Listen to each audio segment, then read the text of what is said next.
하나님의 평화가 임하기를 기원합니다. 라고 하는 샬롬으로 한번 인사 나누시겠습니다. 샬롬. 많이 들어보던 이야기잖아요. 그래서 제가 이 샬롬에 대해서 좀 발표를 할까 하다가 보니까 이번에 우리 구약학의 1인자이신 우리 김창주 박사님께서 원고를 내셨더라고요. 그래서 제가 안 쓰길 참 잘했다. 원고가 너무 좋습니다. 주옥 같은 원고를 꼭 읽으시면 되겠고요. 그 다음에 이 시대의 농객 우리 임성태 총장님 발표를 너무 잘해 주셨어요. 저 원고가 또 너무 좋기 때문에 읽으시면 되겠고요. 그리고 현장을 자주 왔다 갔다 하시는 원종훈 목사님께서 또 현장 보호까지 하시기 때문에 제가 뭘 발표할 게 있겠나 생각하면서도 한 목회자로서 짧은 생각 그리고 상식선에서 이렇게는 가야 되지 않겠는가 하는 방향을 좀 제시하면서 말씀드리려고 합니다. 오늘도 제가 오전에 어떤 선교회에 가서 말씀을 전하면서 찬양을 불렀는데요. 평화로다 하늘 위에서 평화 하나님 주신 선물 이렇게 찬송을 부르면서 근데 평화는 인간들의 힘에 의해서 만들어지는 것이 아니라 하나님이 주시는 특별한 은혜이자 축복이고 선물이다. 그런 깨달음을 가졌습니다. 이 정치적으로 풀어가는 것이 아니라 하나님의 주권 아래에 있다는 것을 인정한다면 우리가 통일을 바라보는 시각이 틀려질 수 있겠다. 우리는 이념이라든지 또는 정치적인 생각을 가지고 많이 바라보는데요.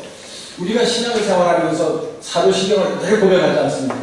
전능하사 천지를 만드신 하나님 아버지를 내가 믿사오며 그러는데 별로 그 고백하고는 같이 못 사는 것 같아요. 저는 요즘 한국교회 현실을 바라보면서도 신앙 고백에서 거룩한 공교회를 믿사오며 그러는데 교회가 공교회로 가고 있나 아니면 사교회로 가는 건 아닌가 이런 생각을 문득문득 합니다. 우리가 신앙 고백한 것처럼만 살면 참 좋겠는데 그래서 통일론에 있어서도 하나님의 주권을 인정하는 것이 선행되어야 된다 말씀드리고요. 원고는 제가 빡빡하게 잘 썼습니다. 읽을 거리는 그렇게 많지 않아서 밑줄 친 부분만 요약해서 제가 설명하면서 말씀드리면서 넘어가겠습니다. 첫 번째, 평화는 하늘 위에서 내려오는 선물입니다. 이제 중간 넘어갑니다. 6.25 전쟁 이후에 남한과 북한이 나눠진 지 73년 만에 일어난 사건. 이는 마치 성경에 남유다 왕국이 바벨론 제국에 의해서 멸망당한 후 70년 만에 포로 생활에서 귀환하여서 성전 재건하는 것을 연상시켜줍니다. 대한민국 정부가 수립된 지 70년 만에 남북이 비핵화를 전제로 이렇게까지 진전된 관계를 복원하였다는 것은 상상을 초월할 수 없는 사건입니다. 이런 회담이 민족 운명을 결정하는 중요한 전환점이 될 수 있습니다. 이런 꿈만 같은 현실이 믿어지지 않는 사건들이 우리에게 다가왔기 때문에 믿지 못하는 분들이 많이 계십니다. 의심하며 불안해하는 분들도 있습니다. 하지만 더 이상 한반도가 전 세계의 유일한 분단국으로 남아있지 않고 통일한국으로 나간 결정적인 전환점으로 삼아야 된다고 하는 절박성과 긴박성을 여기서 찾으려는 노력은 결코 잘못된 것이 아닙니다. 필자는 분단 현장에 교회가 있었고요. 통일의 문을 열어주옵소서 하고 기도하는 한국교회의 기도를 들으시고 하나님의 때에 하나님이 하나 되게 하시려고 통일의 문을 서서히 열고 계신다. 그렇게 믿고 있습니다. 왜냐하면 김영삼 대통령 때도 김일성 주석하고 만나서 이렇게 하는데 김일성 주석이 죽어버렸어요. 그 다음에 또 김대중 정권에서도 김정일하고 또 만났는데 또 김정일이가 죽어버렸어요. 이번에도 다시 이제 문재인 대통령과 또 김정은이가 만나는데 또 어떻게 될지는 모르겠습니다만 하나님께서 통일의 문을 열 수 있는 기회를 주셨다. 역사적인 사이클이 또 다시 만난 겁니다. 그래서 하나님께서 이 기회를 좀 잘 되도록 만들어 주시고 통일의 문을 열어 주셨는데 이것이 휴전 체제에서 종전 선언으로 가고 핵을 좀 걷어낼 수 있는 그런 결심의 계절로 가면서 한민족의 평화와 공존의 시대를 열어갈 수 있는가 그런 생각을 하게 되어집니다.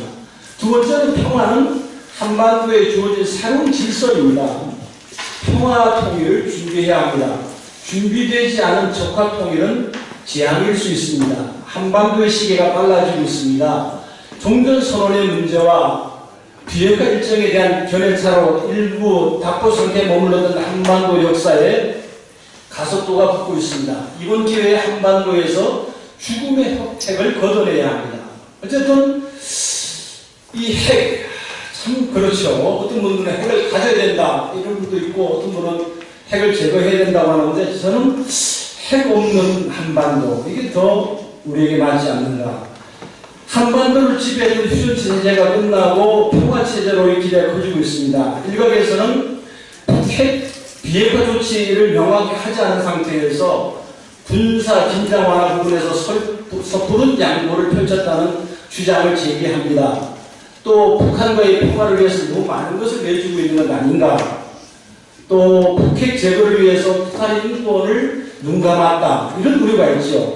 민초들의 고통을 외면하지 않는 쪽으로 한국교회가 기여할 부분이 그래서 있고 분단의 현장에서 한국교회의 역할이 있다라고 보는 거죠. 많은 분들이 우려하는 것은 있습니다만 어쨌든 북한 체제가 럭비공 같은 체제라는 것은 사실입니다. 그러나 그 지도자가 또 결정해서 전체가 또 다르고 있는 구조이기 때문에요. 일단 대화의 현장으로 나왔다는 것 자체가 진일보한 것으로 보고 있습니다. 세 번째, 평화는 단순히 전쟁이 없는 것이 아니라 소통과 상호 존중입니다. 그러기 위해서는 마음과 마음이 통해야 하고요. 천리길도 한 걸음부터 시작이라고 했듯이 사람과 사람이 만나야 됩니다. 만나지 않고는 뭐 역사가 이루어지지 않는 거죠. 그래서 가능한 만나는 게 참 좋은데 지난번에 제가 보니까 미사일을 막 핵을 흔들더라고. 일본에 갔더니 일본 쪽으로 또 그걸 쏴서 참 제가 야 이거 뭐 어디 가도 이게 날라오는구나 생각했는데요. 그런데 이제 평화를 이야기하면서 현장으로 나왔단 말이에요. 진실 보겠단 말이죠. 그래서 이 평화는 남북이 가지고 있는 이질성을 어떻게 동질성으로 또 다양성으로 서로 인정을 하고 갈 수 있는 것인가. 사람과의 관계에서도 마찬가지라고 생각합니다. 저 사람과 내가 대화하고 만나려면 서로 상대방을 인정하는 데서부터 시작되죠. 인정해서 밥을 만나고 밥을 먹고 대화하면서 서로 가지고 있는 오해와 갈등, 우려들을 불식시킬 수 있지 않는가. 지난번에 그 평양 정상회담 이후에 송이버섯을 북한에서 2톤을 바꾸고 나서 이번에 문재인 대통령께서 그 제주 감귤 200톤을 보내셨더라고요. 제주는 감귤을 한 1년에 한 2,000톤 정도 생산을 하는데 한 200톤 정도를 보내면서 우리 쪽에서 또 생산한 것을 북한 주민들과 함께 나눌 수 있도록 했다는 건 참 잘한 것 같고요. 어쨌든 끊어진 부분들을 잇고 사람과 사람 사이 그리고 마음과 마음을 잇는 작업들이 이어지는 것은 정말 좋은 일이다 생각합니다. 철도라든지 항공 예를 들어서 이렇게 쭉 이렇게 돌아서 가는 것보다는 우리나라 비행기가 그냥 러시아로 시베리아로 이렇게 갈 수 있도록 항공편을 연다든지 개성 공단도 다시 이제 뭐 재개한다든지 금강산 관광도 좀 열어가는 방향으로 갈 필요가 있지 않는가. 특별히 우리가 예상을 뛰어넘는 한반도 프로세스의 급진전은 다툼과 화해, 상처와 회복을 반복하면서 만남을 포기하지 않았던 남북 아닌 우리 민족이 일궈낸 역사적 사건입니다. 남북은 이제 평화로운 새로운 질서를 향해서 대담한 발걸음을 내딛고 있습니다. 현재 남북은 대결이 아니라 평화를 위하여 남북 정상회담과 북미 정상회담을 진행하고 있습니다. 이런 일련의 소통이 성공적인 결과를 가져와 궁극적으로 평화 통일을 위한 소송이 되기를 기도해야 하는 것이죠. 네 번째, 둘로 하나를 만드는 은혜. 평화의 주도 세력 피스메이커는 교회입니다. 성경을 보면서 제가 깨닫는 것 중에 하나는요. 화평케하는 자는 복의 나니 저희가 하나님의 아들이라 일평을 받은 것이다. 피스메이커, 평화를 만들어가는 일을 누가 할 수 있느냐? 그리스도인과 교회가 할 수 있는 사역이라는 거죠. 그래서 다른 것은 어떻게 정치적으로 뭐 경제적으로 하지만 이 평화를 만드는 가장 스폰지적인 역할을 교회가 감당해야 되는 것 아닌가, 교회밖에 없는 것 아닌가, 이런 생각을 하게 되어집니다. 통일운동에도 보면 말방구 신자가 있다고 저는 설명을 해요. 말군, 방해군, 구경군이 있는데 신자들은 일군입니다. 그 일을 되게 만드는 사람. 그 중간에 그리스도인이 있고 교회가 있기 때문에 안 들려고 해도 안 들 수 없도록 되게 만드는 것. 그것이 독일 교회가 통일을 이루었던 역사라고 생각이 되어집니다. 교회가 있기 때문에 평화를 이야기할 수 있고요, 희망을 노래할 수 있다고 여겨집니다.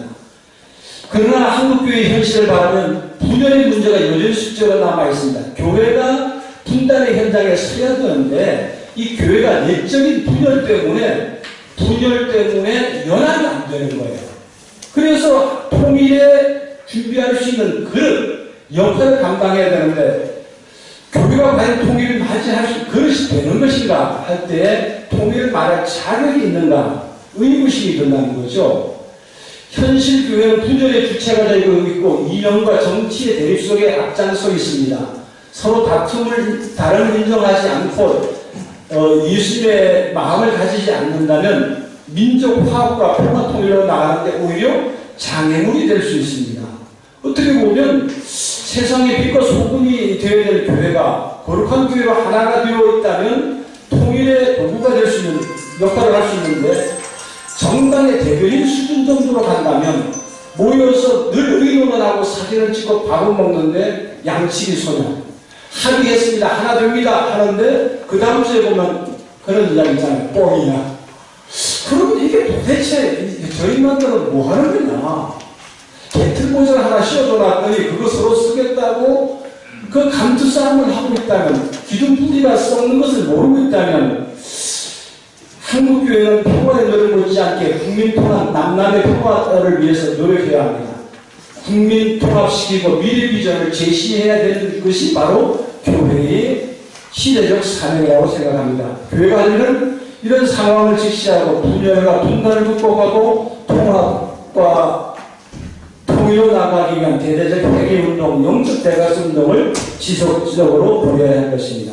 평화 통일과 더불어 복음 통일이라는 측면을 강조해야 될 것 같습니다. 여기까지 말씀드리고 나머지는 원고로 대시하겠습니다.